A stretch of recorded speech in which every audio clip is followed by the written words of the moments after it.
కృష్ణారెడ్డి అని చెప్పి అతను ఇంతకుముందు పబ్లిక్ ప్రాసిక్యూటర్ చేశారు.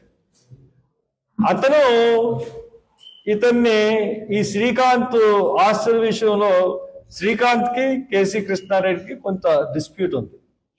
అతని కేసుల్ని కోర్టులో ఎవరూ తీసుకోవట్లేదని చెప్తే ఈ శ్రీకాంత్ సంపత్ ఫ్రెండ్ అవడం వల్ల కేసులు తీసుకున్నాడు. తీసుకుని వాదించడం వల్ల పోలీసులు కూడా సంపత్కి ఈ కేసులు తీసుకోవద్దు అని చెప్పేసి కేసీ కృష్ణారెడ్డి తరఫున పోలీసులు కొంత వాళ్ళకి ఇన్ఫ్లుయెన్స్ చేశారు. వెళ్ళలేదు. పోలీసుల మీద కూడా సంపత్ తిరుగుబాటు చేశాడు. సంపత్ ఆర్గనైజేషన్లో రాహుల్ గాంధీకి కూడా పరిచయం ఉన్న వ్యక్తి. చాలా మెల్లుగా డెవలప్ అవుతున్న స్టేజ్.